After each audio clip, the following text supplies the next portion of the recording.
ప్రభునామానికి మహిమ కలుగునుగాక. దేవుని సన్నిధి ఆయన నామస్మరణతో నిండిపోవాలి. ఎక్కడైతే ఆయన స్తుతిస్తారో ఆరాధిస్తారో అక్కడికి నేను వస్తాను, మిమ్మల్ని కలుసుకుంటాను. ఎందుకు? మీతో మాట్లాడడానికి. ఎవరితోటి? మీతో మాట్లాడడానికి. నీతో మాట్లాడుటకు నేను అక్కడికి వచ్చి మిమ్మల్ని కలుసుకుంటాను. ఎక్కడైతే స్తుతి ఆరాధన జరుగుతుందో, ఎక్కడైతే ఆయన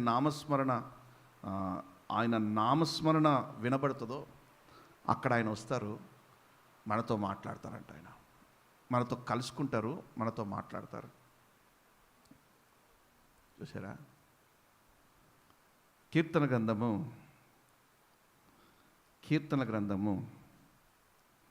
30 అధ్యాయము 12వ వాక్యంలో అది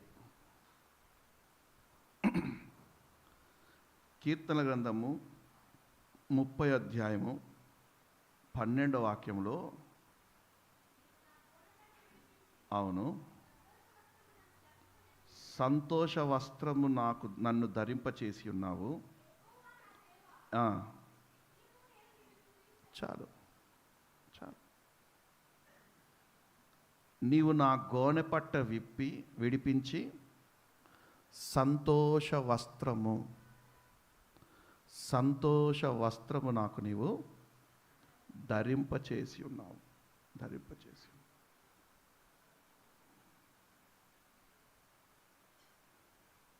11వ వాక్యంలో, నా ప్రాణము మౌనముగా నుండక నిన్ను కీర్తించినట్లు నా అంగలార్పును నీవు నాట్యముగా మార్చి ఉన్నావు. ఈ నెల వాగ్దానము, మన అంగలార్పుని ఆయన నాట్యముగా మారుస్తారు. మన అంగలార్పుని ఆయన నాట్యంగా మారుస్తారు. నా ప్రాణం మౌనముగా నుండదు, ఇంకా నిన్ను కీర్తించినట్లు. ఎందుకయ్యా దావీదు దేవుణ్ణి అంతగా కీర్తిస్తున్నావంటే, నీకేం తెలుసు అన్న, నా అంగలార్పు నా దేవుడు నాట్యంగా మార్చేశాడు. ఇక ఆయన్ని స్తుతించకుండా ఉండలేను, ఆయన్ని కీర్తించకుండా ఉండలేను, ఆయన నామస్మరణ చేయకుండా ఉండలేను. ఇంకా కీర్తనకారుడు ప్రార్థించేటువంటి ఒక వ్యక్తి. అనేక కార్యాలు ఆయన ప్రార్థించి స్తుతించి పొందుకున్నవాడు. ఈ సందర్భంలో ఇక్కడ అంటున్నాడు, ఎందుకు నీవు దేవుని స్తుతిస్తున్నావు అని అడిగితే ఆయన అంటాడు, నా అంగలార్పుని ఆయన నాట్యంగా మార్చాడయా, అందుకే స్తుతిస్తున్నాను నేను ఆయన. ఈ రాత్రి ఈ ఆశీర్వాద కూడికకి ఎందరైతే అంగలార్పుతో ఉన్నారో, ఇక్కడ కూర్చున్న వారైనా సరే, లైవ్లో చూస్తున్న వారైనా సరే, ఎందరైతే అంగలార్పుతో ఉన్నారో, యేసు నామంలో ఈ నెల మీ అంగలార్పు నాట్యముగా మార్చబడనుగాక. నమ్మిన వారి బిగ్గరగా చప్పలు కొడుతూ ప్రభునామమున పడదాం. హల్లెలూయా. నేను అడిగాను, యెహోవా ఆలకించాడు, నన్ను కరుణించాడు, యెహోవా నాకు సహాయం చేశాడట. నాకు సహాయం చేశాడు, నా ప్రార్థన ఆలకించాడు. 10వ వాక్యంలో,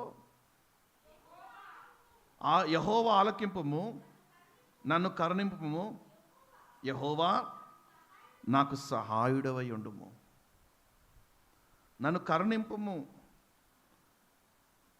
నా ప్రార్థన ఆలకింపుము, యెహోవా నాకు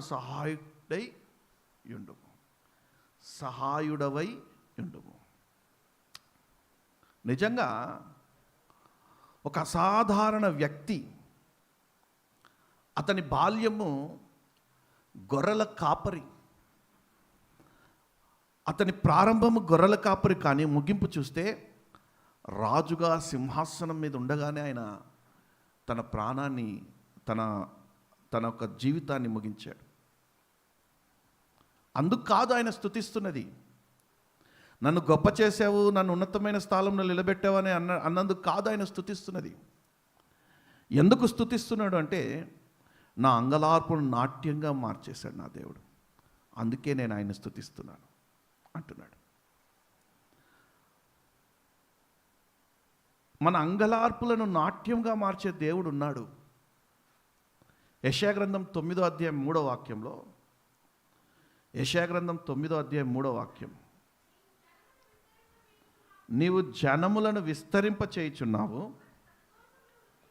వారి సంతోషమును వృద్ధిపరచుచున్నావు. ఎలా సంతోషాన్ని వృద్ధిపరుస్తున్నాడు అంటే, కోతకాలమున మనుష్యులు సంతోషించున్నట్లు, దోపుడు సొమ్ము పంచుకుని వారు సంతోషించినట్లు వారు నీ సన్నిధిని సంతోషించుదురు. దేవుడంట నీ దుఃఖాన్ని, నీ అంగలార్పుని ఆయన సంతోషంగా మారుస్తాడంట. తన ప్రజలు దుఃఖముఖితో ఉండడము, తన ప్రజలు ఒక దిగాలుగా ఉండడము, తన ప్రజలు ముఖము క్షీణించిపోవడము అంటే, ఒక్క మాటతో చెప్పాలంటే సమస్యల కొలిమిలు వాళ్ళని కార్చివేస్తూ ఉంటే ఆ కొలిమిలో పడి కాలిపోవడం ప్రభుకి ఇష్టం లేదు. తన ప్రజలు తన సన్నిధికి వచ్చి అంగలార్చినప్పుడు ఏడ్చినప్పుడు రోధించినప్పుడు అంట, ఆయన అంటే తన ప్రజల ఎడల ఆ అంగలార్పును నాట్యంగా మారుస్తారంట, ఆ కన్నిటిని సంతోషంగా మార్చేస్తారట. యెషయా గ్రంథం 35:10లో,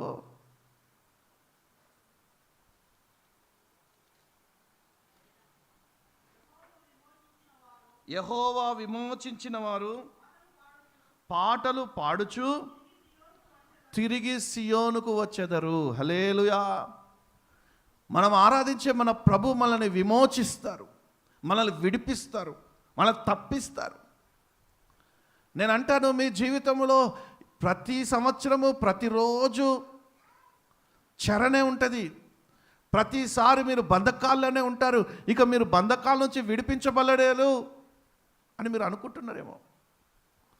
కానీ ప్రభు అంటున్నాడు, యెహోవాని ఆశ్రయించిన వారిని ఆయన విడిపిస్తాడు, వారిని తప్పిస్తాడు. ఇంకోసారి చదవమ్మా మాట.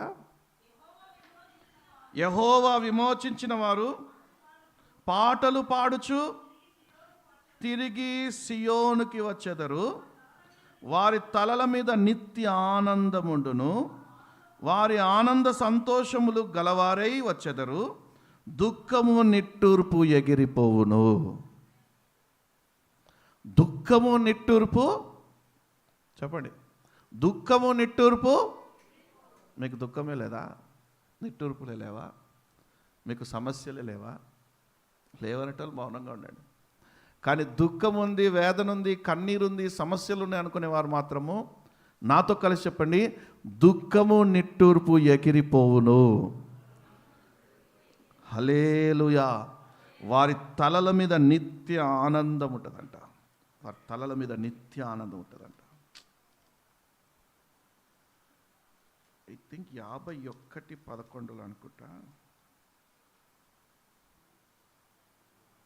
51:10.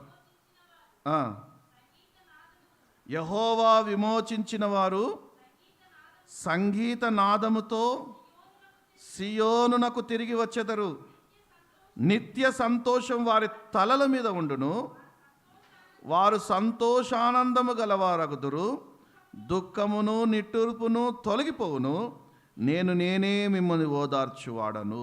అలాగే కిందికి వస్తే 14వ వాక్యంలో, కృంగబడినవాడు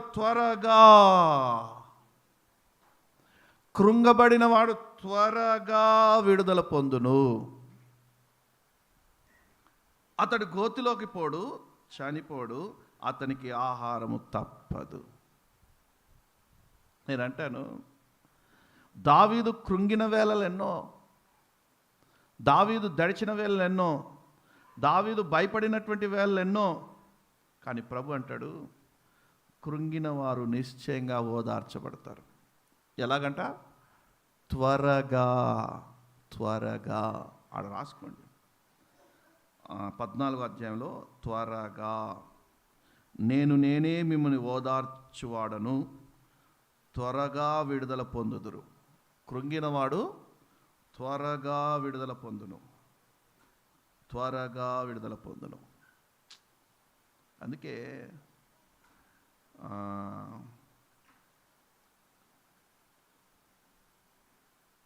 నేను ఒక కొత్త పాటలు రాశాను. నీ కృప తప్ప వేరొకటి లేదు, నే కృంగిన వేళలో, వేదన కలిగిన వేళ నన్ను ధైర్యపరిచావయ్యా. నీ నిత్య ఆదరణే నాపై చూపినావు, నేనున్నా నీతో అంటూ వాగ్దానం ఇచ్చావు. నిత్య మహిమలో నీతో ఉండాలి, నా కన్నులతో నేను చూడాలి. ఈ భూమి మీద మనల్ని ఆదరించే దేవుడు, ఈ భూమి మీద మనల్ని ఓదార్చినటువంటి దేవుడు, మన అంగలార్పుని నాట్యంగా మార్చిన దేవుని చూడాలని లేదా? మన కన్నులతో ఆయన దర్శించుకోవాలని లేదా? ఉండాలి. మనల్ని ఓదార్చే దేవుడు ఉన్నాడు, మన అంగలార్పుని నాట్యంగా మార్చే దేవుడు ఉన్నాడు. నిశ్చయంగా ఒకవేళ ఆ శ్రమల కొలిమిలోనే మనం ఉండిపోతే మన బ్రతుకులు ఏమైపోతుండేనో. కానీ వాటన్నిటి నుండి తప్పించిన దేవుడు ఉన్నాడని తెలుసుకున్నటువంటి నీవు, అతని వాక్యాల చేత వాగ్దానాల చేత బలపరచబడ్డటువంటి నీవు ఆయనని చూడాలనే కోరిక కూడా ఉండాలి. నిత్య మహిమలో నీతో ఉండాలి, నా కన్నులతో నేను చూడాలి. అందుకే రాశా, నేను కృంగిన వేళలో లేవనెత్తినటువంటి నిన్ను నేను చూడాలి ప్రభువా. నిత్య మహిమలో నీతో ఉండాలని, నా కన్నులతో నిన్ను చూడాలని, నా ఆశను తీర్చుము యేసయ్యా, నీ మహిమతో నింపుము యేసయ్యా. ఆల్రెడీ పాట నాట్ అవుట్గా పరిగెడతా ఉంది. 1,00,000 రన్లు కొట్టేదాకా ఆగదు. ఎన్ని వ్యూస్? 1,00,000 వ్యూస్. 1,00,000 వ్యూస్ కొట్టేదాకా ఆగదు, గ్యారంటీ. ఈసారి లాస్ట్ టైం పాటకి 50,000. ఎంత? అది మిలీనియల్. ఇప్పుడు వద్దులే, దానికి ఒక రోజు ఉంటుంది. అంచెలంచెలుగా ఎదగడమే నాకు ఆశ. ఒక్కసారిగా ఒక్క పాటతో స్టార్ అయిపోయి మరుసటి రోజు జైల్లో ఉన్నాను. జైల్లో ఉండాలని ఎవరు ఆశించదు. అంటే అక్కడ ఉన్నారు కాబట్టి చెప్తున్నా లోకంలో. మంచిది.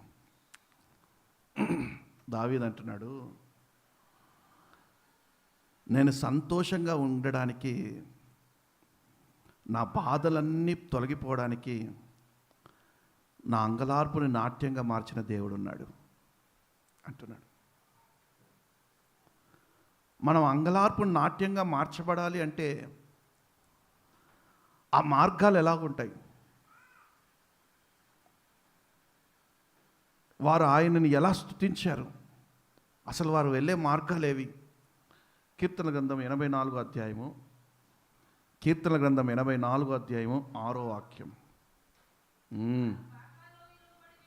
వారు బాకాలోయలో పడి వెలుచు దానిని జలమయముగా చేయుదురు, తొలకరి వాన దాన్ని దీవెనలతో కప్పును, వారు నానాటికి బలాభివృద్ధి నొందుదురు. ఎలాగంట? నానాటికి బలాభివృద్ధి పొందుతూ ప్రయాణం చేస్తారు. చాలమ్మా. దేవుని పిల్లలకు దాటవలసినవి, నడవలసినవి, ఆయన నడిపించవలసినటువంటివి కొన్ని మార్గాలు ఉన్నాయి. ఆ మార్గములు అంట కన్నీరు ఉంటుంది. బాకాలోయ అంటే కన్నీటి లోయ. ఏ లోయ? బాకాలోయ అంటే కన్నీటి లోయ. కానీ ఆ కన్నీటి లోయనే వారు ఏం చేస్తారంట? జలమయముగా చేస్తారంట.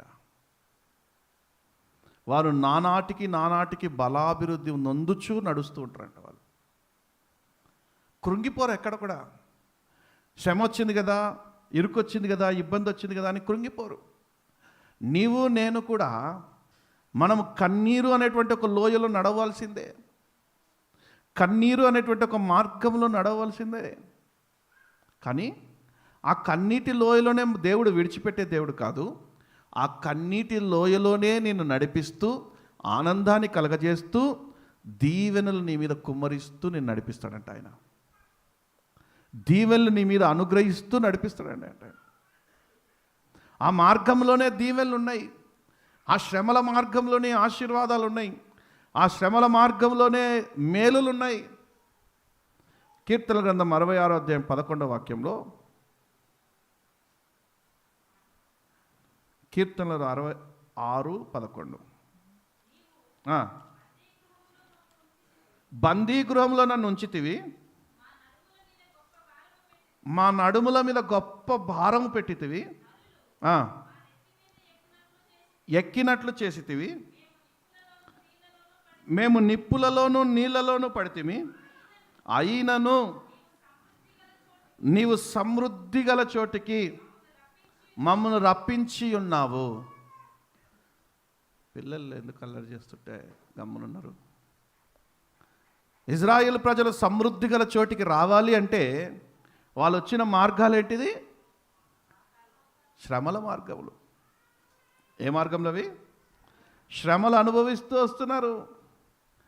అంటే వాళ్ళు కన్నీరు విడుస్తున్నటువంటి మార్గంలో వచ్చారు. సమృద్ధి గల ఒక స్థలానికి వెళ్ళాలి అంటే వారు వెళ్ళవలసినటువంటి మార్గము బాకాలోయ, అంటే కన్నీటి లోయ, శ్రమల మార్గము, ఇరుకుల మార్గము, ఇబ్బందుల మార్గము. ఇజ్రాయేలుతో దేవుడు అన్నారు, ఐగుప్తు నుండి బయలుదేరేటప్పుడు మీరు పాలు తేనెలు ప్రవహించే దేశానికి వెళ్తారు, అక్కడ మీకు కట్టని ఇండ్లను, నాటని ద్రాక్ష తోటలను, త్రవ్వని బావులని మీరు అనుభవిస్తారు సమృద్ధిగా అన్నారు. కానీ మార్గంలో శ్రమలు ఉంటాయని అన్నారా? మార్గంలో ఇరుకులు ఉంటాయని అన్నారా? మార్గంలో ఇబ్బందులు ఉంటాయని అన్నారా? కానీ ఆ మార్గంలో ఇరుకులు, ఇబ్బందులు ఎందుకు అనలేదంటే అందులో నువ్వు నేర్చుకుంటూ వెళ్ళాలనేసి, అందులో నువ్వు నేర్చుకుంటూ వెళ్ళాలనేసి. శ్రమలు లేనివాడు ఈ భూమి మీద ఎవరు లేరండి. కోట్ల రూపాయలు ఉన్నటువంటి బిల్ గేట్స్కి కూడా శ్రమలే, ఇబ్బందులే. అదానీలకి, అంబానీలకు కూడా శ్రమలే. శ్రమలు లేనివాడు ఈ భూమి మీద ఎమ్మడలేడు.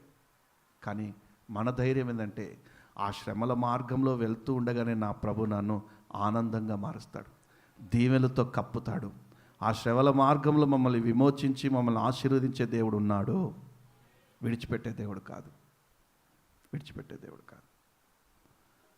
ఒక వాచ్ ఉందంట, ఆ వాచ్ను తయారు చేసినటువంటి యజమాని అన్నాడంట, జస్ట్ ఇది ఒక స్టోరీ.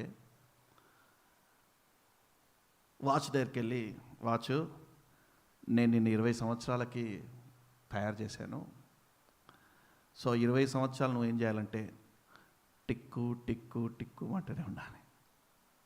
ఏమంటుండాలి? టిక్కు టిక్కు టిక్కు అంటున్నా. అమ్మ 20 సంవత్సరాలు టిక్కు టిక్కు అనడం నా వల్ల కాదయ్యా. ఏమంటుందంట? 20 సంవత్సరాలు టిక్కు టిక్కు అనడం నా వల్ల కాదు. అప్పుడు దాన్ని తయారు చేసిన వాడు అన్నాడంట, నువ్వు 20 సంవత్సరాలు టిక్కు టిక్కు అనేటట్టుగా నేను తయారు చేశాగా. ఇది 20 సంవత్సరాలు నీ లైఫ్ పీరియడ్, 20 సంవత్సరాలు టిక్కు టిక్కు అనేటట్టు నేను తయారు చేశాగా, టెన్షన్ పడకు అన్నా. టెన్షన్, వాచ్ టెన్షన్ పడుతుంది, నా వల్ల కాదు. 20 years ఐ కాంట్ అంటుందట. అలాగే దేవుడు కూడా మనం బ్రతికే 20 సంవత్సరాలు, 40 సంవత్సరాలు, 60 సంవత్సరాలు, 80 లేకపోతే 100, ఓకేనా? దీర్ఘాయువు 80+100.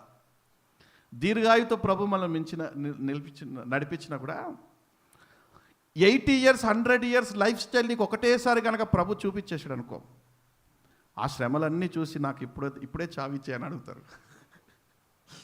ఏమడుగుతారు? 80 years దాకా వద్దయ్యా, నాకు ఇప్పుడే చావునిచ్చేయి.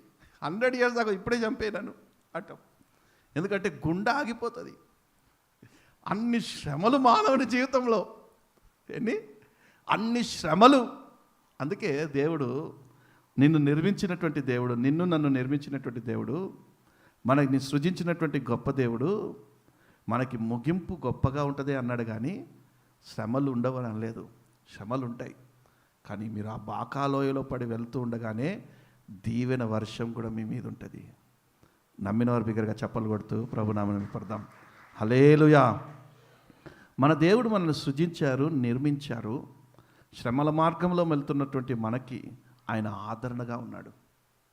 దావీదు అదే అంటున్నాడు, నా అంగలార్పును నువ్వు నాట్యంగా మార్చావు. ముగింపుని బట్టి, సింహాసనాన్ని బట్టి అనట్లేదు ఆయన. అతను వచ్చినటువంటి మార్గాలన్నిటినీ తలంచుకొని అంటున్నాడు, తలపోసుకొని అంటున్నాడు ఆయన. చూడండి, ద్వితీయోపదేశకాండం 8వ అధ్యాయము 2-3 వాక్యాలు. ద్వితీయోపదేశకాండము 8వ అధ్యాయము 2-3 వాక్యాలు. మరియు నీవు ఆయన ఆజ్ఞను గైకొందువో లేదో అని నిన్ను శోధించి నీ హృదయములో ఉన్నది తెలుసుకొనుటకు నిన్ను అనుచు నిమిత్తము అరణ్యములో ఈ 40 సంవత్సరములు నీ దేవుడైన యెహోవా నిన్ను నడిపించిన మార్గం అంతటిని జ్ఞాపకము చేసుకొనుము. ఆహారం వలననే గాక యెహోవా సెలవిచ్చిన ప్రతి మాట వలన నరులు బ్రతుకుదురు.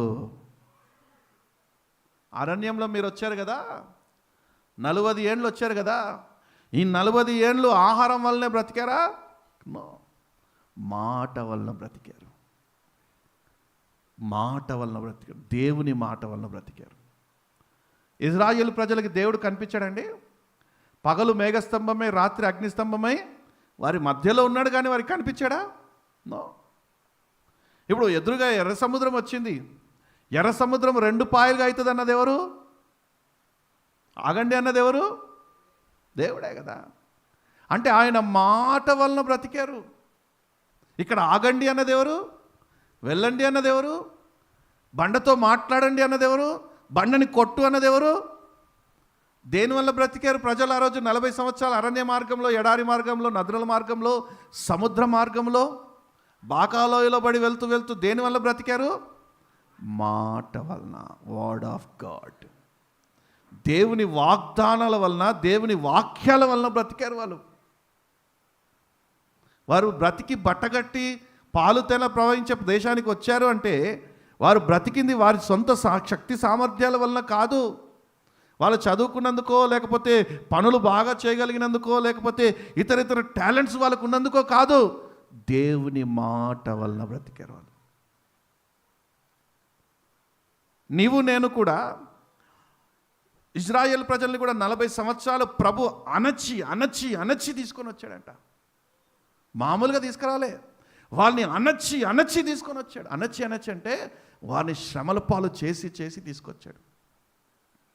నాతో పాటు ఎందరు వచ్చారు మినీ యెరూషలేంకి? అంటే ఇక్కడ దగ్గరలో ఉన్నది వచ్చారు కదా.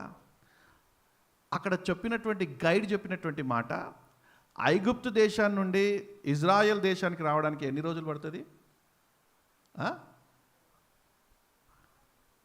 అది తిప్పి కొడితే 27 రోజులు. ఎన్ని రోజులు? కానీ ఎన్ని సంవత్సరాలు నడిచారు వాళ్ళు? అది ఎందుకు ప్రభు అంతగా అణిచారు? ఎందుకు ప్రభు అంతగా అణిచారు? అప్పుడులాగా గూగుల్ మ్యాప్లు, లెదర్ మ్యాప్లు లేవు అప్పుడు. ఇజ్రాయెల్ ప్రజలకు వాటి గురించి ఏం తెలవదు కూడా. వారు నడిపిస్తున్నటువంటి నాయకుడైనటువంటి మోషేకు కూడా అవేవి తెలవదు. జస్ట్ దేవుడు స్ట్రైట్కి వెళ్ళండి అంటే స్ట్రైట్కి వెళ్ళాలి, ఆడ సముద్రం వచ్చినా కూడా ఆగిపోవాలి. దేవుడు సముద్రాన్ని 2 పాయలు చేస్తే దాంట్లో కూడా నడవాలి. అంతే వాళ్ళకి తెలిసింది. 40 ఏండ్లు నీ స్వాస్థ్యమును మోసినది నీవే, నీ కృపకాంతిలో నా చేయి విడువక నడిపించుచున్నది నీవే. శ్రమల మార్గమును నిరీక్షణ ద్వారముగా చేసితివే శ్రేష్టమైన నీ వాగ్దానములతో. గత నెలలో దేవుడిచ్చిన వాగ్దానం ఏంటి?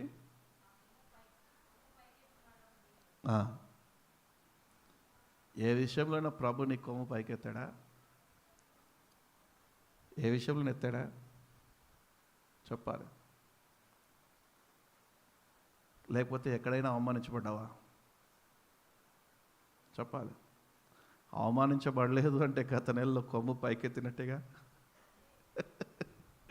తృణీకరించబడలేదు అంటే కొమ్ము పైకెత్తినట్టేగా. నేనైతే విశ్వాసంతో అంగీకరించా మాటని. నిన్న గడిచిన ఒక్క నెలలోనే నా వల్ల కాదు, కుదరదు అనుకున్నటువంటి కార్యాలు ఇంచుమించు 50 లక్షల రూపాయలు కట్టడానికి ప్రభు కృపను అనుగ్రహించారు. ఒకవేళ అది కట్టకపోతే అవమానమే, కానీ ప్రభు కట్టేటట్టు చేసి కొమ్ము పైకెత్తాడు. చిన్న చిన్నవి కోరుకోకండి, పెద్దయే. కొడితే అదే నక్కల వేటొద్దు. క్రైస్తవుడికి చిన్న చిన్న వాటి జోలికి పోకండి, పెద్దవి సంపాదించాలి. అవి సంపాదించడానికి ప్రభు మనకు శక్తిని ఇస్తాడు. ఆయన సంపాదించాలంటే ఫస్ట్ వాగ్దానాన్ని ఒడిచిపెట్టాలి, వాగ్దానాన్ని ఒడిచిపెట్టాలి. నేను ప్రతిరోజు ఉదయాన్నే లేస్తూనే, ప్రభువా నా కొమ్ము పైకెత్తుతానన్నావు, ఎలా ఎత్తుతావు? నా కొమ్ము పైకెత్తాను, ఎలా ఎత్తుతావు తెలియదు, ఎలా ఎత్తుతాడో తెలియదు, కానీ వాగ్దానం విశ్వసించాను, ఒడిసి పట్టుకున్నాను. ప్రభు చెప్పిన వాగ్దానానుసారంగా చేశాడు. వాగ్దానాన్ని విశ్వసించండి. ఇజ్రాయేల్ ప్రజలు కూడా అణచాడు. ఎందుకంటే నా వాక్కును వీరు గైకొనేటట్టుగా. మీరు ఇంకా వాగ్దానాన్ని ఒడిసి పట్టుకునే అనుభవంలో లేరు అంటే రానున్న రోజుల్లో ఎక్కువ శ్రమలు మీకు రాబోతున్నాయని అర్థమవుతుందా? ఆయన వాగ్దానాన్ని మీరు తెలుసుకునేంత వరకు మిమ్మల్ని అనుస్తాడు ఆయన. ఇజ్రాయేల్ ప్రజలు 20 రోజుల్లో ఐగుప్తు దేశానికి వెళ్ళవలసిన వారు 40 సంవత్సరాలు అయ్యింది అంటే ఆయన వాగ్దానాన్ని వారు ఒడిసి పట్టుకునేంత వరకు అణిచాడు ఆయన. ఒక సేవకునిగా ప్రతి నెల మీకు వాగ్దానం ఇచ్చి వెళ్ళిపోతా, కానీ మీరు ప్రతిరోజు దాన్ని ఒడిసి పట్టుకొని ప్రార్థన చేయాల్సిన బాధ్యత మీదే. అది మీ జీవితంలో నెరవేర్చుకునేంత వరకు మీరు ప్రార్థన చేస్తూనే ఉండాలి. ఏదో చెప్పాడులే, మేము ఏదో విన్నాం, ఏదో రాసుకున్నాం, వచ్చేసామంటే దాన్ని తెలుసుకునేటట్టు చేస్తాడు నా ప్రభు. మీరు దా వాక్యం విలువ తెలుసుకునేటట్టు చేస్తాడు. అర్థమవుతుందా? ఆ వాక్యం యొక్క విలువ తెలుసుకునేటట్టుగా చేస్తాడు. నాకు బాగా తెలిసినటువంటి స్నేహితుడు ఒకరోజు వాళ్ళ కుమారునికి బండి కొనిచ్చాడు, ప్యాషన్ ప్లస్. వాడు ఏం చేశాడంటే, డాడీ కొనిచ్చింది కదా, తండ్రి కొనిస్తే ఎట్లా నడిపిస్తారు బండ్లు? ఎట్టకేలకు ఒక చోట డుమ్కి కొట్టాడు, కింద పడ్డాడు. బండి అంతా తుక్కు అయిపోయింది. దెబ్బలు తగిలాయి. అయినా వాడికి విలువ తెలుస్తలేదు. అప్పుడు వాళ్ళ నాన్న ఏం చేశాడంటే తీసుకెళ్ళి వాడిని గవర్నమెంట్ హాస్పిటల్లో జాయిన్ చేశాడు, ఆ దెబ్బలకు ట్రీట్మెంట్కి. దేంట్లో? ఆ తండ్రికి సూపర్ స్పెషాలిటీ హాస్పిటల్లో ట్రీట్మెంట్ చేసే సత్తా ఉంది, కానీ తీసుకెళ్ళి ఏడ జాయిన్ చేశాడు? గవర్నమెంట్ హాస్పిటల్లో. ఆ గబ్బులో పడి ఆ గవర్నమెంట్ హాస్పిటల్ వచ్చి 10 సార్లు తిరిగి, ఒక స్కానింగ్కి లేకపోతే ఒక ఎక్స్రేకి 10 సార్లు తిరిగి లైన్లో నిలబడితే, ఏంటి నా పరిస్థితి ఇట్లా అయిపోయింది, శ్రీమంతుని కొడుకుని నేను, నా పరిస్థితి గవర్నమెంట్ హాస్పిటల్ ఏంది అని వాళ్ళ అమ్మతో అంటున్నాడంట. వాళ్ళమ్మ, రే మీ నాన్న ఎలా చెప్తే మనం వినాలరా, వేరే ఆప్షన్ లేదురా మనకి. సరే ఇంటికి వచ్చాడా? ఇంటికి వచ్చిన తర్వాత కూడా బండి బాగుపడ్డ తర్వాత బండి ససేమిరా బాగు చేస్తలేడంట. వీడు ఏ షాప్కి వెళ్ళాలన్నా కూడా నడుచుకుంటూ వెళ్ళాలి, నడుచుకుంటూ రావాలి. నడుచుకుంటూ వెళ్ళాలి. వెళ్ళకపోతే బెల్ట్ తీస్తాడు వాళ్ళ నాన్న, వెళ్ళకపోతే వాడు ఇంట్లో ఉండద్దు, నడుచుకుంటూనే వెళ్ళాలి. అట్లా ఒక 6 నెలలు తిరిగిన తర్వాత వాడు అంటాడంట, నాన్న క్షమించు నాన్న, నువ్వు బండి కొనిచ్చిన కొత్తలో జాగ్రత్త అన్నావు, అది మర్చిపోయా నేను. జాగ్రత్త అన్నావు, అది నేను మర్చిపోయా. నీకు ఆ మాట గుర్తు చేయాలనే నేను 6 నెలలు శ్రమల పాలు చేశాను రా. ఇది నీకు ఆ మాట గుర్తుకుండాలనే, నీకు ఆ మాట గుర్తుకు రావాలనే నిన్ను 6 నెలలు నేను శ్రమల పాలు చేశాను రా. వాళ్ళ నాన్న బండి రిపేర్ చేసి ఇచ్చిన తర్వాత ప్రతిరోజు వీడు జాగ్రత్తగా వెళ్ళాలి, జాగ్రత్తగా రావాలి, జాగ్రత్తగా నడపాలి అని వీడికి అప్పుడు ఆ మాట పదే పదే గుర్తొస్తుంది. నేను కూడా మీకు వాగ్దానాన్ని ఒడిసిపట్టి ప్రార్థన చేయండి, వాగ్దానాన్ని ఎత్తిపట్టి ప్రార్థన చేయండి. ఉదయాన్నే లేస్తూనే ప్రభు మనకి ఈ నెల ఇచ్చిన వాగ్దానాన్ని, ప్రభువా నా కొమ్ము పైకెత్తుతానన్నావు, నా అంగలార్పున నాట్యంగా మారుస్తానన్నావు, ఏంటి ప్రభువా అని మీరు ఎలుగెత్తి కనుక ప్రార్థన చేసినట్టయితే ప్రభు మీకు ఆ వాగ్దానంలో ఉన్నటువంటి ఫలాలను చూపిస్తాడు. ఏదో అన్న చెప్పాడు వదిలేసినంటే ఆ వాగ్దానాలు మీరు తెలుసుకునేంతగా శ్రమ మీకు వస్తుంది. ఆ వాగ్దానాలు తెలుసుకునే అంతగా శ్రమలు వస్తాయి. వాగ్దానాలు తెలుసుకున్న తర్వాత శ్రమలు పోతాయి, తెలుసా? అందుకే చాలామంది వాగ్దానాల కోసం, దేవుని వాక్యాల కోసం పరితపిస్తుంటారు, ఆకలితో అలమటిస్తుంటారు. కొన్ని సంఘాలకు నేను వెళ్ళి ఇటువంటి వాక్యాలు విడుదల చేస్తే లేదా కొవ్విన దూడల్లా గంతులు వేస్తుంటారు వాళ్ళు. మనకేమో ఉచితంగా వస్తుందా తెలుసుకోరు. మీకేమో ఉచితంగా వస్తుంది కదా. నా 12 గంటల శ్రమ కార్లకి ఎన్ని గంటలకు వెళ్ళా నేను? ఏమన్నా చూసారు ఎన్ని గంటలకు వెళ్ళా? ఇంచుమించు 3 గంటలకు వెళ్ళా. బయటికి ఎప్పుడు వచ్చా? 7 గంటలకు వచ్చా. అంటే 4 గంటలు రాసాయి వాక్యం. 4 గంటలు వాక్యం రాయడానికి నేను ఎన్ని రోజుల నుంచి ప్రయాసపడుతుంటుంది. 4 గంటల్లో వచ్చింది కాదుగా ఈ మాటలు. ఇంచుమించు 10 రోజుల ముందు నుంచే నా మైండ్లో అన్నీ సేకరించాలి. ఇంచుమించు 10-12 గంటలు రాయాలి. ఇంత శ్రమ మీకు ఉచితంగా వస్తుంది కాబట్టి, కానీ మీరు తెలుసుకునే రోజు వస్తుంది ఖచ్చితంగా. నా ప్రభు మీరు వాక్యాన్ని, వాగ్దానాలు తెలుసుకునే రోజు మీకు వస్తుంది అంటే మీరు శ్రమల పాలు అవుతారని అర్థం. శ్రమల పాలు అవ్వకూడదు అంటే ప్రతిరోజు వాగ్దానాలను ఒడిసిపట్టి ప్రార్థన చేయండి. ప్రతిరోజు ప్రభు ఇచ్చిన, ప్రతి నెల మనకి ఇచ్చినటువంటి వాగ్దానాన్ని ప్రతిరోజు మీ ప్రార్థనలో ఎత్తిపట్టి ప్రార్థన చేయండి. ఆ వాగ్దానం అప్పుడు మీ జీవితాల్లో నెరవేరుతుంది, ఆ నెలలో నెరవేరుతుంది. నమ్మిన వారు బిగ్గరగా చప్పలు కొడుతూ ప్రభునామం పడదాం. హల్లెలూయా, హల్లెలూయా.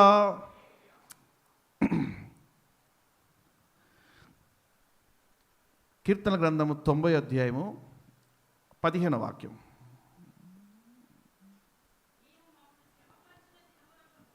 నీవు మమ్మల్ని శ్రమపరిచిన దినముల కొలది, మేము కీడును అనుభవించిన ఏండ్ల కొలది మమ్మను సంతోషపరచుము, నీ సేవకులకు చాలమ్మా. ఇప్పుడు నేను అంటాను, మీకు సంతోషం ఎన్ని రోజులు ఉంటుంది మీ జీవితంలో? మీ జీవితంలో సంతోషం ఎన్ని రోజులు ఉంటుంది? ఒక మాటతో నేను చెప్పనా? మీరు చెప్పలేరు. మీరు ఎన్ని రోజులు కీడు అనుభవిస్తే అన్ని రోజులు సంతోషం ఉంటుంది. ఏముంటుంది?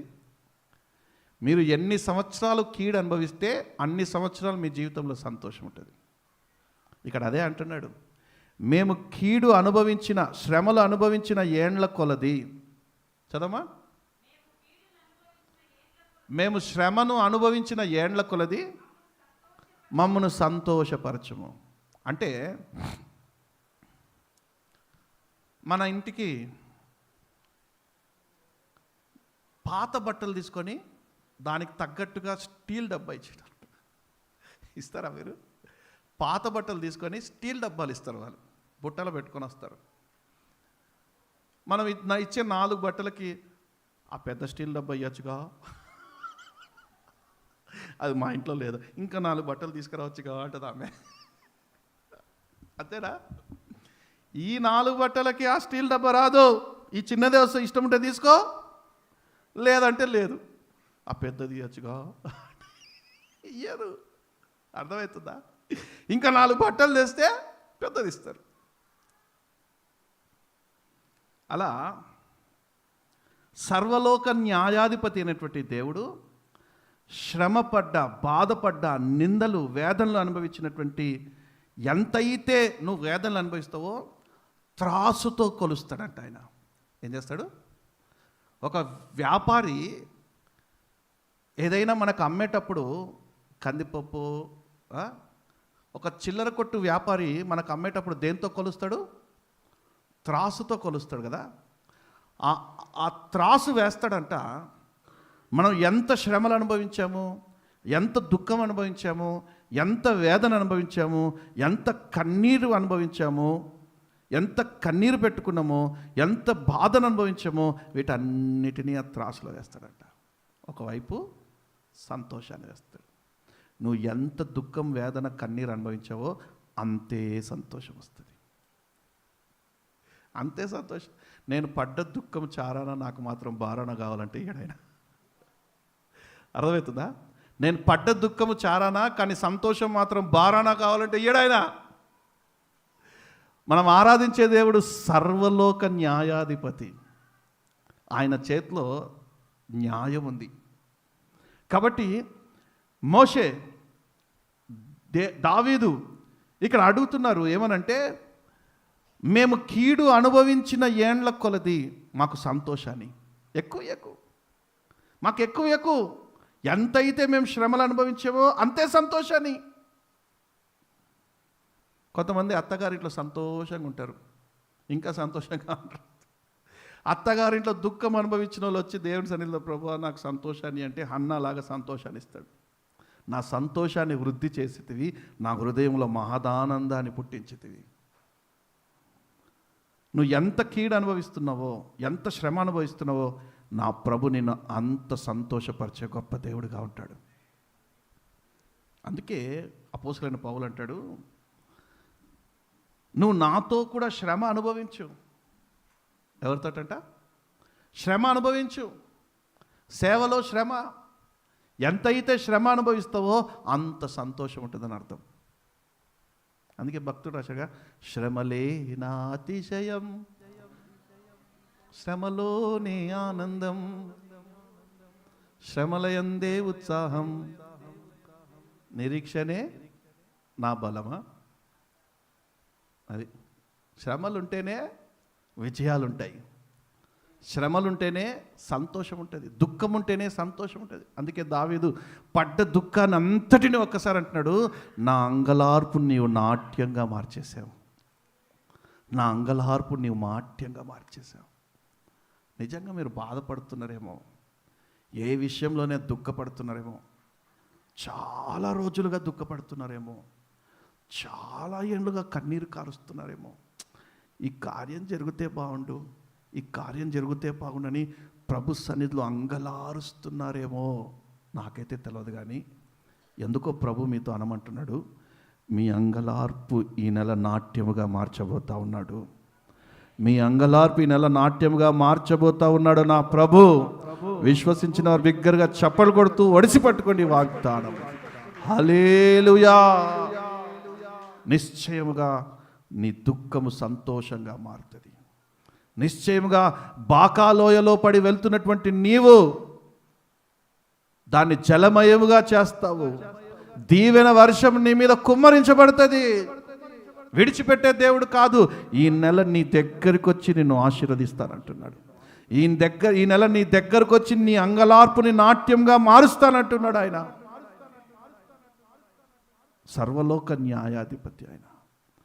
నిశ్చయంగా నీ ఎడల కార్యాలు జరిగిస్తాడు, నిశ్చయంగా నిన్ను తప్పిస్తాడు, నిన్ను విడిపిస్తాడు. కృంగిన ప్రతిసారి లేవనెత్తే గొప్ప దేవుడు ఆయన. సంతోషం కావాలి అని అడగండి, దుఃఖములో సంతోషం కావాలని అడగండి. దేవుని నాకు సంతోషం కావాలి ప్రభా అని అడగండి, దుఃఖములో సంతోషాన్ని కావాలని. ఫస్ట్ నీ హృదయం దుఃఖపడుతుంది అంటే దాని సిమ్టమ్స్ ఏంటంటే సంతోషం రాబోతుందని అర్థం. ఫస్ట్ నీ హృదయం, నీ కళ్ళు కన్నీరు కారుస్తున్నాయి అంటే దాని అర్థము నువ్వు ఆనందించబోతున్నావు అని అర్థం. మనం ఆరాధించే దేవుడు సిమ్టమ్స్ ఫస్ట్ నెగిటివ్గా చూపిస్తాడు, కానీ తర్వాత నీకు పాజిటివ్ వేవ్స్ కలగజేస్తాడు. నమ్మిన వారి బిగ్గరగా చప్పలు కొడుతూ ప్రభునామం పడదాం. హల్లెలూయా.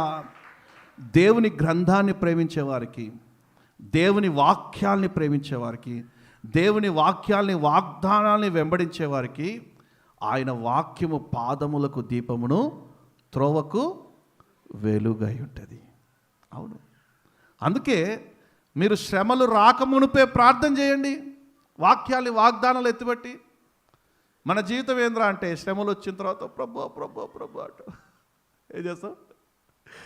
యేసుక్రీస్తు అంటారు, మీరు శోధనలోకి రాకుండా నిమిత్తము వాగ్దానాలు ఎత్తిబట్టి ప్రార్థన చేయండి, వాక్యాల్ని ఒడిసిపట్టి ప్రార్థన చేయండి. మీరు శోధనలోకి రాకుండా నిమిత్తము. శోధనలోకి వచ్చిన తర్వాత ఎవడైనా చేస్తాడండి. శోధనలోకి వచ్చిన తర్వాత ప్రార్థన చేసేవాడు అజ్ఞానులు. శోధనలు రాకమునుపే ప్రార్థనలో వాగ్దానాలు ఎత్తిపట్టి ప్రార్థన చేసేవారు జ్ఞానులు. అర్థమవుతుందా? సో శోధనలు నీ ఇంటి మీదకి, నీ కుటుంబం మీదకి, నీ వ్యాపారం మీదకి, నీ చేతి పనుల మీదకి రాకమునుపే వాగ్దానాలు ఎత్తిపట్టి ప్రార్థించి. ఒకవేళ వచ్చేసాయా, అవి వెళ్ళకుండగా దీర్ఘకాలికంగా నిన్ను శోధిస్తున్నాయా, ఈరోజు వాగ్దానం ఎత్తిపట్టి ప్రార్థన చేయండి. నా అంగలార్పుని నాట్యంగా మార్చే దేవుడు నాతో కూడా ఉన్నాడు ఈ నెల అని ఎత్తిపట్టి ప్రార్థన చేయండి. శోధనలు మీ యొద్ద నుండి పారిపోతాయి. నమ్మినవారు బిగ్గరగా చప్పలు కొడుతూ ప్రభునామని మైపడదాం. హల్లెలూయా. అందుకే ఒక కాలం అంగలార్చేటువంటి కాలము వ్యక్తికి వస్తుంది. ఏడ్చేటువంటి కాలము, ప్రలాపించేటువంటి కాలం, కన్నీరు కార్చేటువంటి కాలం వస్తుంది. దేవుని బిడ్డలకి అంగలార్పులే ముగింపు కాదు, కన్నీరే ముగింపు కాదు. కన్నీటితోనే ఇక నీ జీవితం ముగించిపోదు. నా ప్రభు అప్పుడే నీ వద్దకు వచ్చి నీ కన్నీటిని నాట్యంగా మార్చి నీ అంగలార్పుని ఆనందంగా మార్చేస్తాడు ఆయన. చూద్దాం, లూకా సువార్తలో 23వ అధ్యాయం 27వ వాక్యంలో, గొప్ప జనసమూహము ఆయనను గూర్చి రొమ్ము కొట్టుకొనుచు దుఃఖించుచున్న చాలామంది స్త్రీలు ఆయనను వెంబడించిరి. యేసు వారి వైపు తిరిగి, యెరూషలేము కుమార్తెలారా, నా నిమిత్తము ఏర్వకుడి, మీ నిమిత్తమును మీ పిల్లల నిమిత్తమును ఏడవండి. యేసు ప్రభు ఏడవకండి, ఎందుకు ఏడుస్తున్నావు అని అనలేదు. ఏడవండి. ఎవరి నిమిత్తం ఏడవండి? మీ నిమిత్తము మీ పిల్లల నిమిత్తము ఏడవండి. మీ నిమిత్తము మీ పిల్లల నిమిత్తము ఏడవండి. మీ భవిష్యత్తు నిమిత్తం ఏడవండి. మీ పిల్లల భవిష్యత్తుల నిమిత్తం ఏడవండి. ఏడవండి అన్నాడా యేసు ప్రభు? ఏమన్నాడు? ఏడవండి అన్నాడా? గెత్సెమనే తోటలో, క్షమించాలి, సమాధుల తోటలో వేకునే మరియా పరిగెత్తుకుంటూ వచ్చి, మగ్దలేని మరియా పరిగెత్తుకుంటూ వచ్చి శవము, యేసయ్య పడుకున్నటువంటి ఆ శవంని ఆ సమాధిలో సెంటు పూద్దామని వచ్చింది. ఏమొచ్చింది? సెంటు పూద్దామని వచ్చింది. చూస్తే అక్కడ యేసయ్య లేడు. అక్కడ యేసయ్య లేడు. యేసయ్య లేకపోగా ఈమె గాబర పడిపోతుంది, ఏడుస్తుంది, దుఃఖిస్తుంది. ఆ మాట ఎక్కడుందో చూడండి. ఏడుస్తుంది, ప్రలాపిస్తుంది. అదే లూకా సువార్త ముందుకెళ్తూ ఉంటుంది.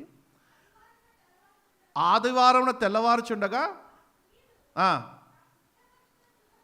అమ్మ అది అయిపోయాక, మరియా ఎందుకు ఏడుస్తున్నావు అడుగుతా మాట చదమ్మా.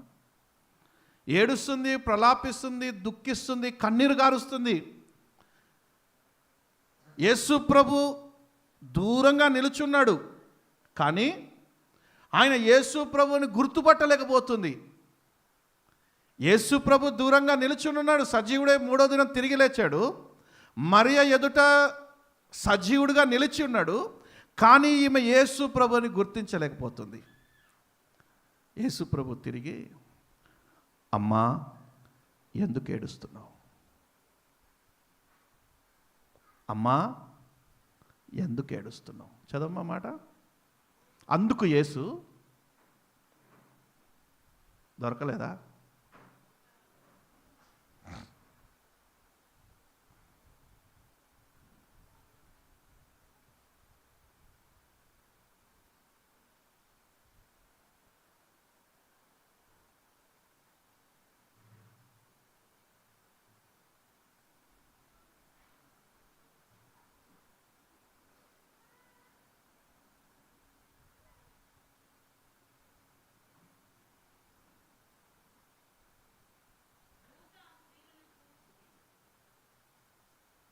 ఆ.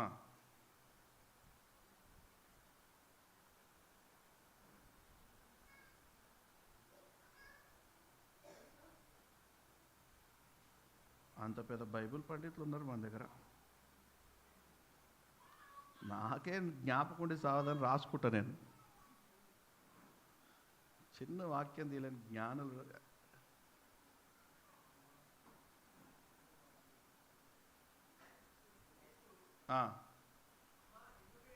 ఏదది? యోహాను సువార్త 20:15. యోహాను సువార్త 20:15 వాక్యం చదవండి. యేసు, అమ్మా ఎందుకు ఏడ్చుచున్నావు? నేను అంటాను, 3 రోజుల క్రితం నీ కోసం నీ పిల్లల కోసం ఏడవండి అన్నది ఈయననే కదా, యేసు ప్రభువే కదా. నీ కోసం నీ పిల్లల కోసము. మరి ఇక్కడ ఎందుకు ఏడుస్తున్నావు అంటాడేంటి?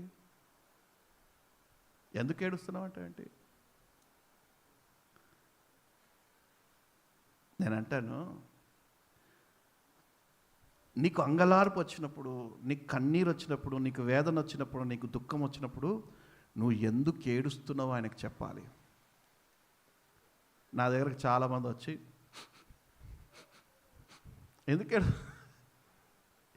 ఎందుకు ఏడుస్తున్నారో, ఏ బాధ్యత బరువుతో ఏడుస్తున్నారో, ఏ విషయంలో ఏడుస్తున్నారో, నేనేమన్నందుకు ఏడుస్తున్నారా?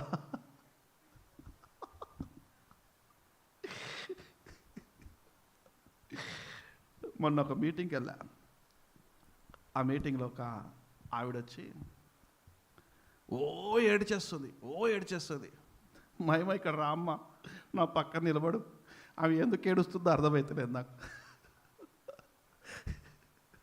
పుసుకుమని నా మీద నిందేయడానికి ఏడుస్తుంది. ఎవడికి తెలుస్తుంది? అర్థమవుతుందా?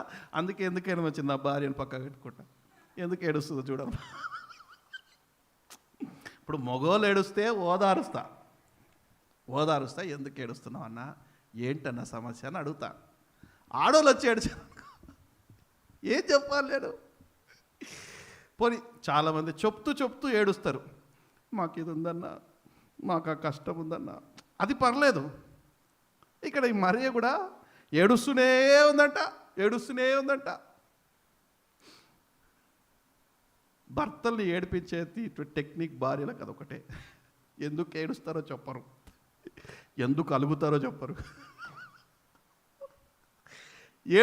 ఏడిపిస్తారు భర్తల్ని. మంచినీళ్ళు అంటే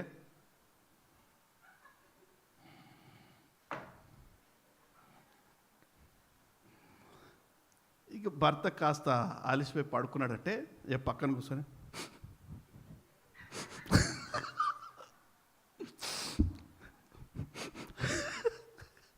ఏడిపే. ఎందుకు ఏడుస్తారో చెప్పరు. చివరికి ఎందుకు ఏడుస్తున్నావే చెప్పే. తల పగిలిపోతుంది నేను నిద్రలేక. అసలు చెప్పే అంటే అప్పుడు నువ్వు నిన్న చీర కొనిస్తానన్నావు, నువ్వు ఆఫీస్ నుంచి తొందరగా వచ్చి చీర కొనిస్తానన్నావు, కొని ఇవ్వలేదు. చిన్నదానికి ఆయన ఏడుస్తున్నావు, రేపు తీసుకెళ్తాలే అంటే అప్పుడు ఎందుకు ఏడుస్తారో చెప్పరు కానీ ఆ ఏడుపులో మాత్రం ఒక భయంకరమైన వైలెన్స్ ఉంటుంది.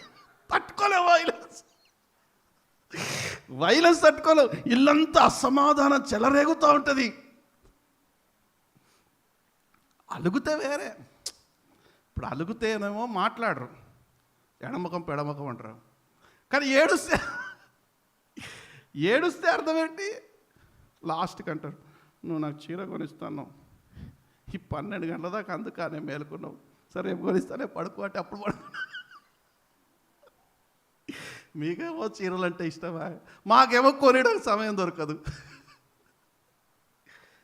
సంపాదించేది మీకోసమే, కానీ కొనియడానికి సమయం దొరకదు. హల్లెలూయా చెప్దాం, హల్లెలూయా. ఈ మరియ కూడా వచ్చి ఏడుస్తుంది, పార్క్ చుట్టూ తిరుగుతూ ఏడుస్తుంది. ఈయన చూసి, అమ్మా ఎందుకు ఏడుస్తున్నావు? నీ బాధ ఏంటి, నీ దుఃఖం ఏంటి, నీ విచారం ఏంటి చెప్పు. ఓదార్చేవాడే అడుగుతాడండి, సహాయం చేసేవాడు అడుగుతాడు. ఈ భూమి మీద కొందరు ప్రజలు ఏడుస్తుంటే ఎందుకు ఏడుస్తున్నావు అని అడిగి తెలుసుకొని పరామర్శిస్తారు, అంతేగాని మనం ఆరాధించే దేవుడు మన అంగలార్పుని నాట్యముగా మార్చేస్తాడంట. నమ్మిన వారి దగ్గరగా చప్పలు కొడుతూ ప్రభునామం పడదాం. హల్లెలూయా. మన అంగలార్పుని నాట్యంగా మార్చేస్తాడు. దేవుని బిడ్డలు అంగలార్పే ముగింపు కాదండి, అంగలార్పులోనే ఆశీర్వాదాలు ఉన్నాయి, దీవెనలు ఉన్నాయి. సంతోషంగా ఏడుస్తున్న మీరు నిశ్చయంగా సంతోషిస్తారు. నేనంటాను, ఆమె సమాధి దగ్గరికి వెళ్ళి ఏడుస్తేనే ఆమె ఏడుపు ఆగింది అంటే, ఆమె సమాధి దగ్గరికి వెళ్ళి ఏడుస్తేనే ఆమె ఏడుపు నాట్యముగా మార్చబడింది అంటాడు. అమ్మా ఎందుకు ఏడుస్తున్నావు అనగానే ఆమె అంటది రబ్బుని అంటే వెంటనే తన ముఖములో చిరునవ్వు వచ్చేస్తుంది. ఆయన వైపు తిరిగి ఆయన హెబ్రీ భాషలో రబ్బుని బోధకుడా అంటుంది. వెంటనే చిరునవ్వు ఆమె ముఖంలో, వెంటనే చిరునవ్వు. నేను అంటాను, సమాధి దగ్గరికి వెళ్ళి ఏడుస్తేనే ఆమెకి సమాధానం దొరికిందంటే, మూడో దినం సమాధి కోటలు పెక్కలించుకొని సజీవుడిగా తన సంఘంలో ఆత్మస్వరూపి అయి కూర్చున్నటువంటి ప్రభు ఎదుట ఏడుస్తే నీకు నిశ్చయంగా సమాధానాన్ని పొందుకుంటావు. అంగలారుస్తున్న నీవు ఆయన సంఘములో సమాధానాన్ని పొందుకుంటావు. ఆయన పరిశుద్ధాత్మ నిన్ను తాకుతుంది, నిన్ను ఓదారుస్తుంది, నిన్ను బలపరుస్తుంది. ఆత్మస్వరూపి అయిన దేవుడు నీ అంగలార్పుని ఇక్కడ నాట్యముగా మార్చి నేను ఇక్కడి నుంచి పంపిస్తాడు. ఎందుకంటే సమాధి దగ్గరకు వచ్చి నువ్వు ఏడుస్తలేవు, సజీవుడైన క్రీస్తు సంఘానికి వచ్చి నువ్వు ఏడుస్తున్నావు. సజీవుడై ఆత్మస్వరూపే సంచరిస్తున్నటువంటి మెస్సయా ప్రార్థనా మందిరం తూప్రానికి వచ్చి నువ్వు ఏడుస్తున్నావు. నిశ్చయముగా నీ అంగలార్పు నాట్యముగా మార్చబడుతుంది. ఇక్కడ సంతోష గానములతోటి క్రొవ్విన దూడల వలె గంతులు వేస్తే ఇక్కడి నుంచి వెళ్తాం. నిశ్చయంగా నా ప్రభు నీ అంగలార్పుని నాట్యంగా మారుస్తారు. ఇక్కడ అంగలార్పు నాట్యంగా మారుస్తారు. చూద్దాం, 3 విషయాలు చెప్పేసి ముగించేస్తాయి నేను. మొదటిది యోవేలు గ్రంథము 2వ అధ్యాయము 12వ వాక్యం.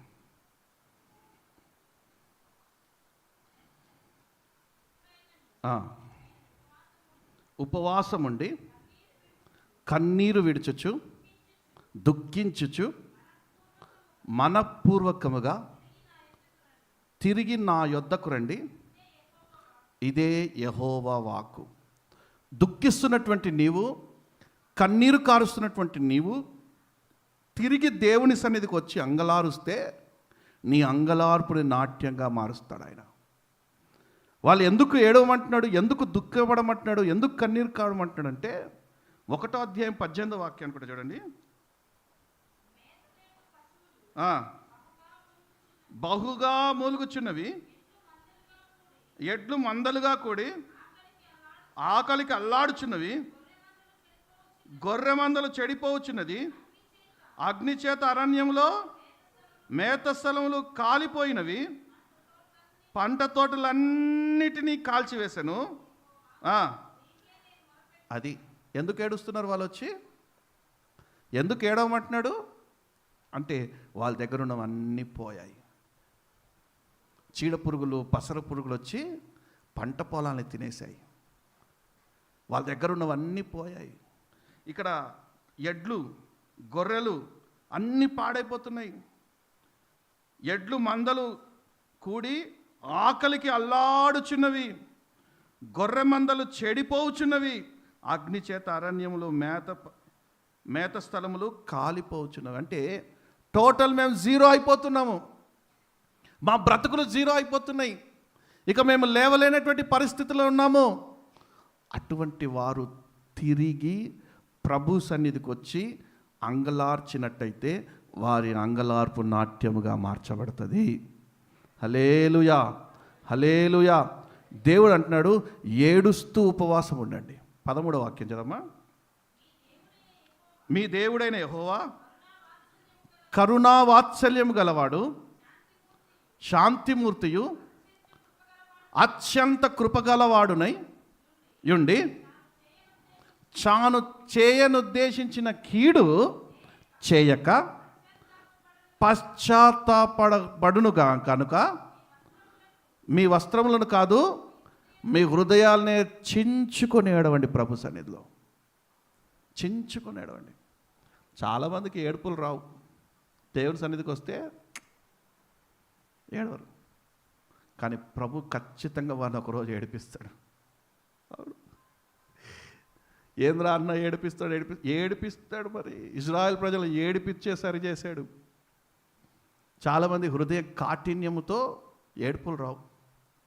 కొంతమంది చావుకి వెళ్తారా, ఏడిపే రాదు, ఏడవరు. ఎందుకంటే ఏడుపు రాదు వాళ్ళకి. కొంతమంది ఏమో ఏడుపు సన్నివేశాలు ఎక్కడ కనిపించగానే వీళ్ళకి ట్యాంకులు నిండిపోతాయి. కంటి నుండి డ్రమ్ములు నిండిపోతుంటాయి వాటర్, అంతగా ఏడుస్తారు. కానీ కొంతమంది ఎంత ఎంత బాధాకరమైన సన్నివేశాలు చూసినా వీళ్ళకి ఏడుపు రాదు. కానీ అటువంటి వారు ఖచ్చితంగా ప్రభు ఏడిపిస్తాడు. ఎక్కడ ఏడిపిస్తాడు తెలుసా?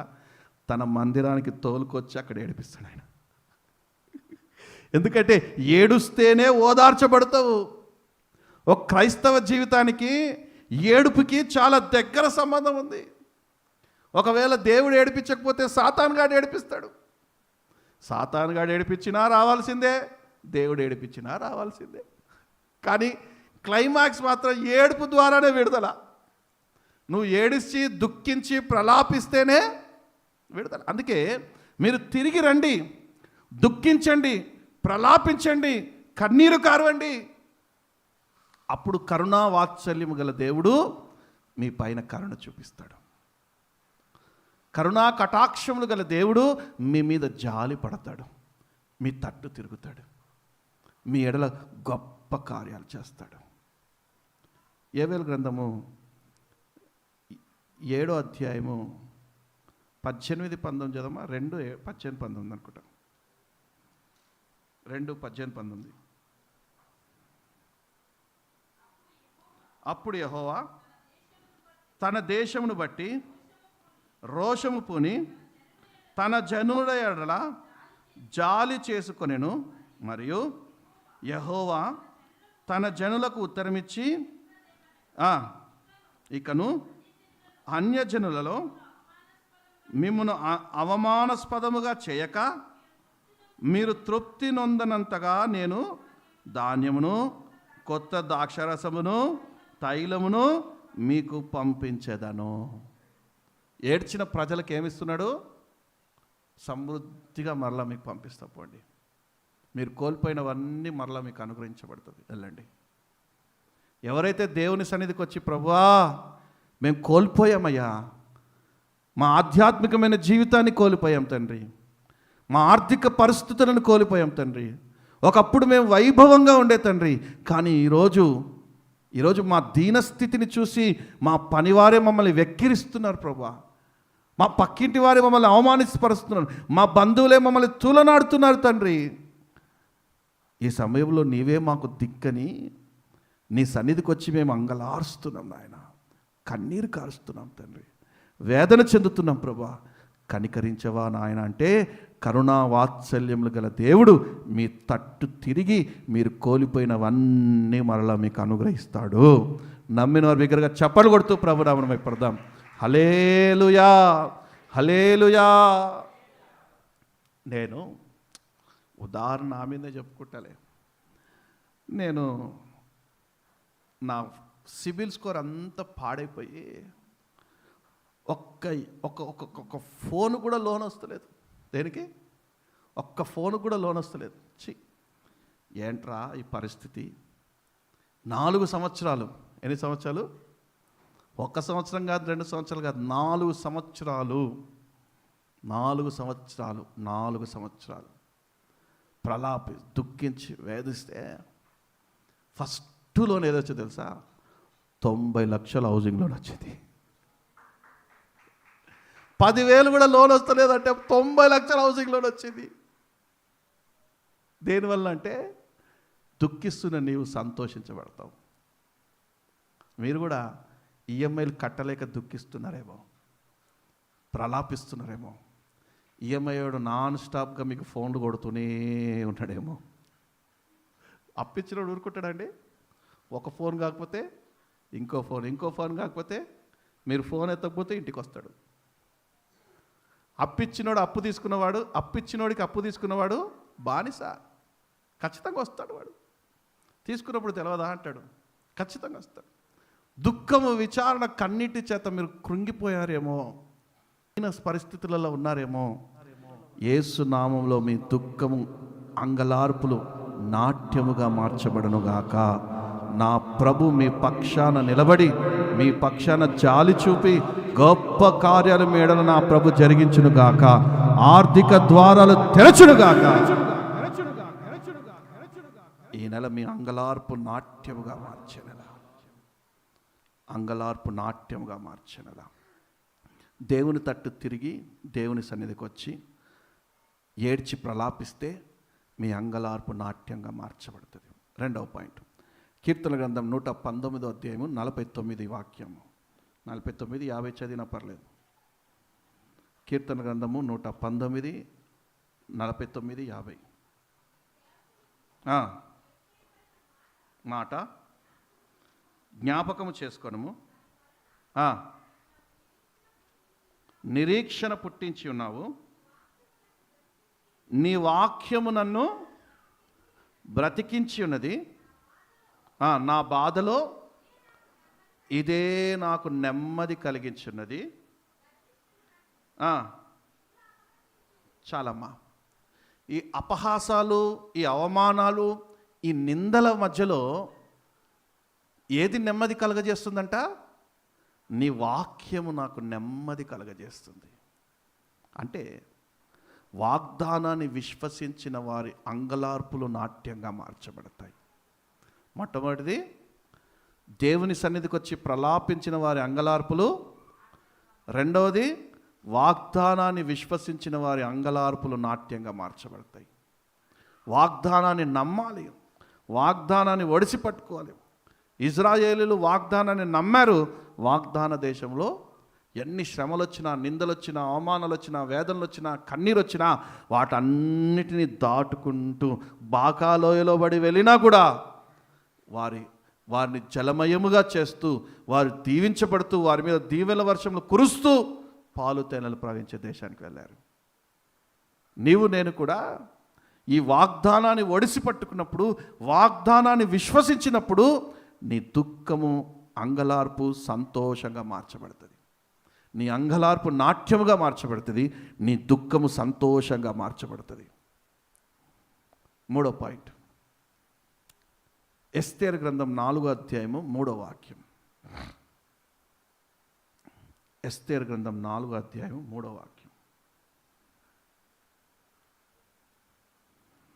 హల్లెలూయా, హల్లెలూయా.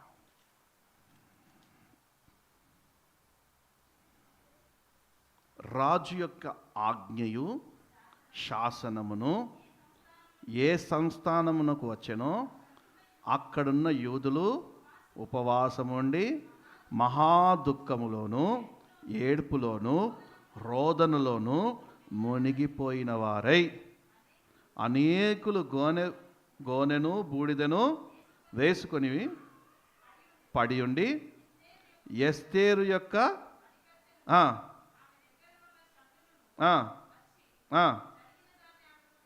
చాలమ్మా. ఒక జీవో విడుదలైంది. ఏమైంది? ఒక జీవో విడుదలైంది. ఏమనంటే 127 దేశాలు.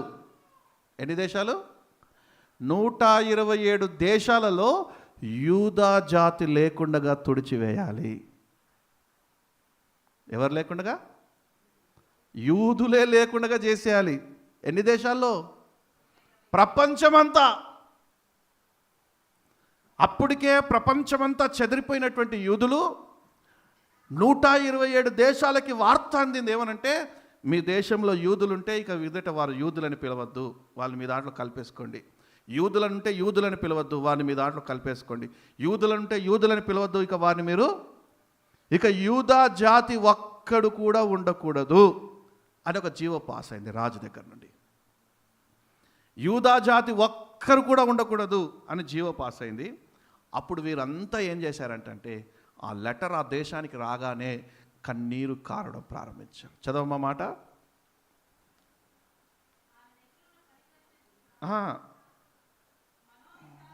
మనోవిచారము గలవారై కాదమ్మా, రాజు యొక్క ఆజ్ఞయు శాసనమును, అంటే ఏ దేశానికైతే వచ్చిందో అక్కడున్న యూదులు ఉపవాసం ఉండి మహాదుఃఖములోను ఏడుపులోను రోదనములోను మునిగినవారై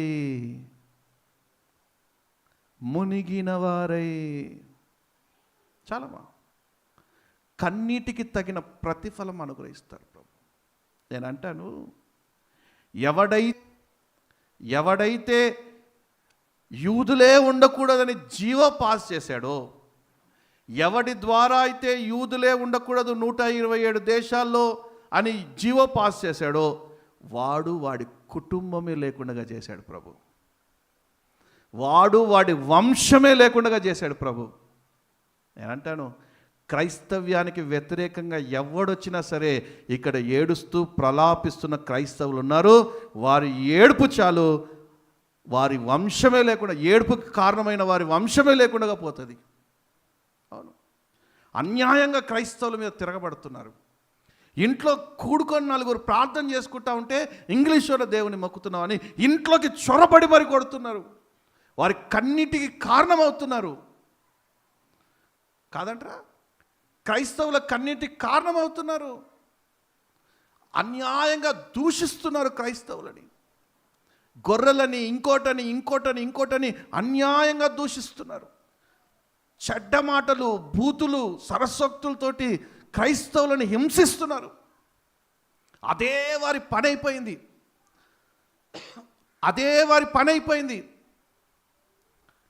ఇంకా మన భారతదేశంలో అయితే ఇంకెక్కువ అయిపోయింది. మన భారతదేశంలో క్రైస్తవ్యం ఉండకూడదని, ఆరాధనలు జరగకూడదని మందిరాలు కూలగొడుతున్నారు.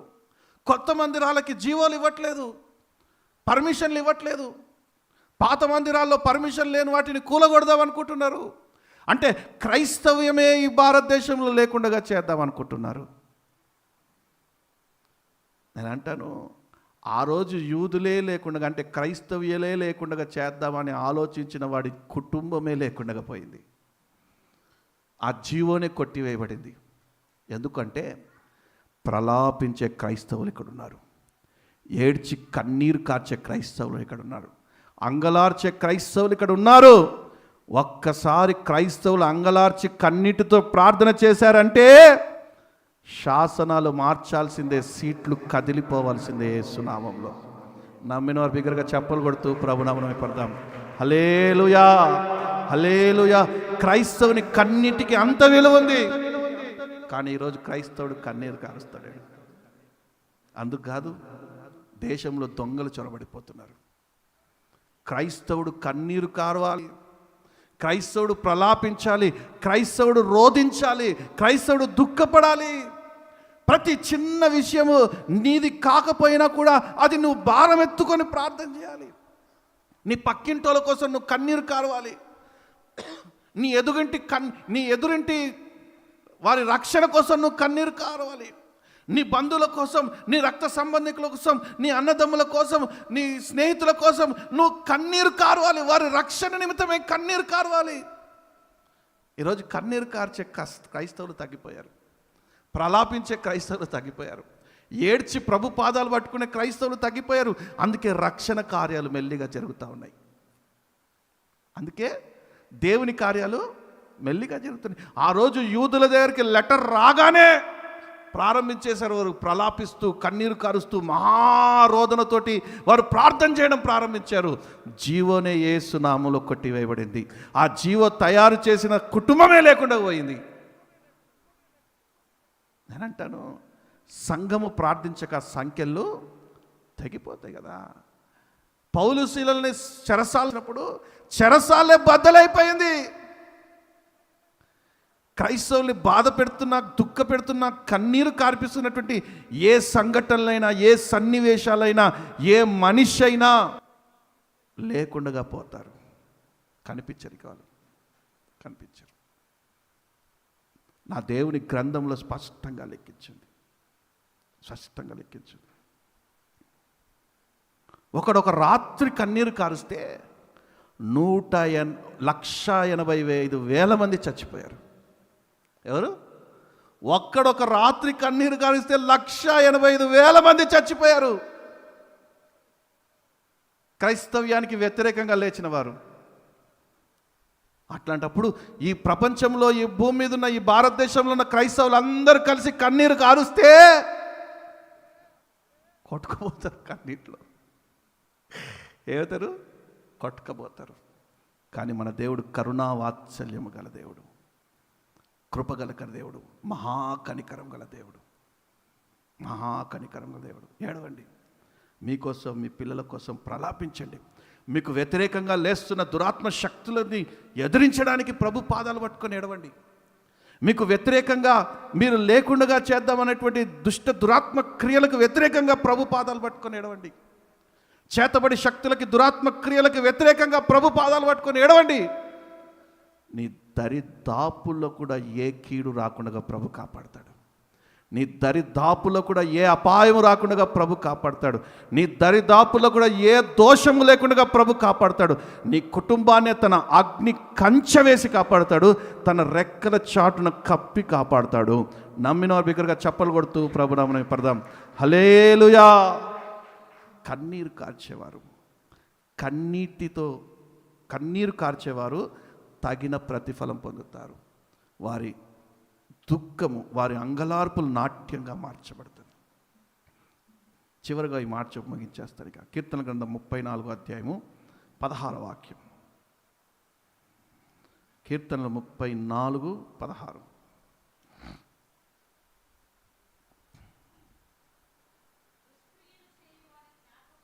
దుష్క్రియలు చేయువారి జ్ఞాపకమును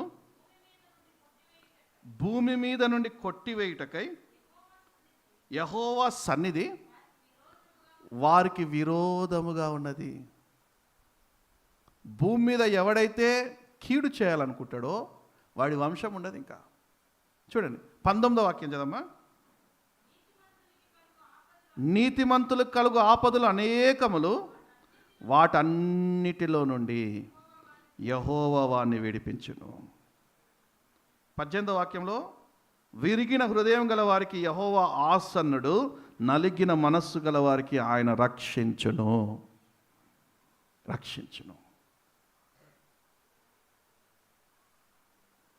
ఒక్కొక్క మాట చెప్పాలనిపిస్తుంది మీకు. విలాప వాక్యంలో 11వ అధ్యాయం 8వ వాక్యము.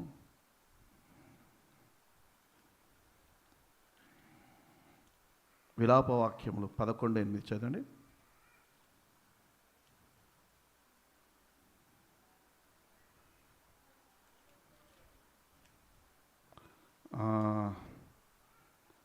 ఒక్క నిమిషం.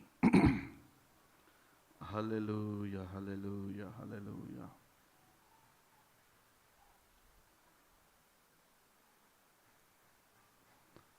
స్తోత్రం, స్తోత్రం. పరమగీతములు 11:8 కాదు.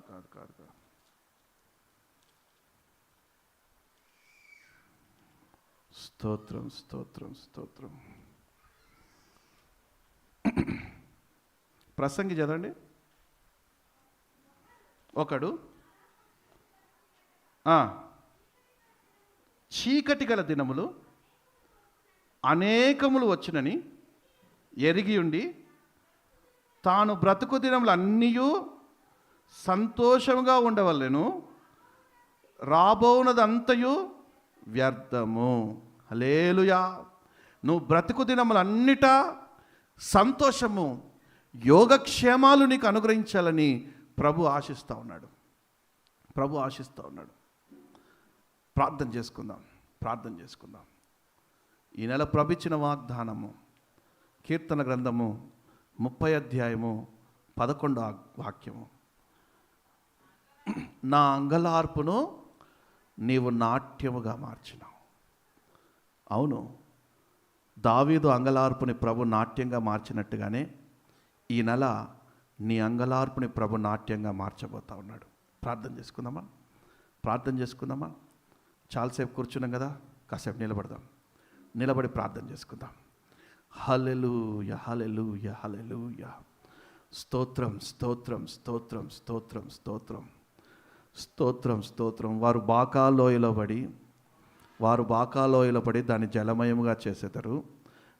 దీవెన వర్షం వారి మీద కుమ్మరించబడుతుంది. ఈరోజు నువ్వు దేని గురించి అంగలారుస్తున్నావో, దేని గురించి కన్నీరు కారుస్తున్నావో నాకు తెలియదు. నీ ప్రాణము మౌనముగా ఉండగా ఆయన స్తుతించండి. అంగలార్పును ఆయన నాట్యంగా మార్చబోతా ఉన్నాడు. హల్లెలూయా, హల్లెలూయా, హల్లెలూయా. స్తోత్రం, స్తోత్రం, స్తోత్రం, స్తోత్రం. అవును, ఇజ్రాయేలు ప్రజలు కన్నీరు కారుస్తున్నారు. మహారోదనతోటి కన్నీరు కారుస్తూ ఉన్నారు. గోనెపట్ట కట్టుకొని బూడిద పూసుకొని వారు కన్నీరు కారుస్తూ ఉన్నారు. ప్రభువా, మేమున్న ఈ పరిస్థితి నుండి విడిపించేవాడవు నీవే, తప్పించేవాడవు నీవే అని కన్నీరు కారుస్తూ ఉన్నారు. ప్రభు వారి అంగలార్పుని నాట్యముగా మార్చివేశాడు. ఎవరైతే దేవుని సన్నిధికి వచ్చి ఉపవసించి ప్రార్థన చేసి అంగలారుస్తారో, దేవుని సన్నిధికి వచ్చిన వారి అంగలార్పులు నాట్యముగా మార్చివేయబడుతుంది. ఎవరైతే వాగ్దానాన్ని విశ్వసించి ఒడిసిపెట్టుకొని వాగ్దానాన్ని పదే పదే నీ నోటితో పలుకుతూ కన్నీటితో ప్రార్థన చేస్తావో, వారి అంగలార్పులు నాట్యముగా మార్చబడుతుంది. ఎందరైతే కన్నీటితో ప్రభు సన్నిధికి వచ్చి ఏడుచి ప్రలాపించి కన్నీరు కారుస్తారో, ఇజ్రాయేలు ప్రజల్లాగా, యూదుల్లాగా, వారి అంగలార్పు నాట్యముగా మార్చబడుతుంది. ఈరోజు ఈ నెల, గడిచిన నెలలలో నువ్వు ఎక్కడ ప్రలాపించావో, ఏ విషయం గురించి కన్నీరు కార్చావో, ఏ విషయం గురించి నువ్వు ఏడ్చావో నాకైతే తెలియదు. కానీ ప్రభు ఈరోజు అంటున్నాడు, ఎందుకు ఏడుస్తున్నావు? ఎందుకు ఏడుస్తున్నావు అమ్మా? ఎందుకు ఏడుస్తున్నావు? ఎందుకు ఏడుస్తున్నావు ఆయనతో చెప్పు. ఏ విషయం గురించి ఏడుస్తున్నావు ఆయనతో చెప్పు. అసలు నీ కన్నింటికి కారణమైంది చెప్పు. ప్రతి విషయం ఆయనతో పంచుకో. ఈ రాత్రి 2 నిమిషాల సమయం ఇస్తున్నా నీకు. ప్రతి విషయం ప్రభుతో పంచుకోగలుగుతావా? ప్రభుతో చెప్పగలుగుతావా? నువ్వు ప్రభుతో కనుక నీ మనవులన్నీ చెప్పగలిగితే నిశ్చయంగా ఆయన నిన్ను విడిపించబోతా ఉన్నాడు. నీ అంగలార్పుని నాట్యముగా చేయబోతా ఉన్నాడు ఆయన. హల్లెలూయా, హల్లెలూయా. స్తోత్రం, స్తోత్రం, స్తోత్రం. హల్లెలూయా, హల్లెలూయా.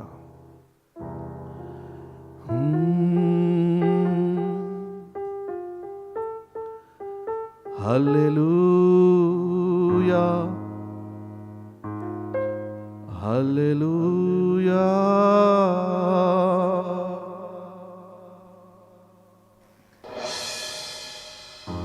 నా ప్రార్థనలన్నీ ఆలకించినావు,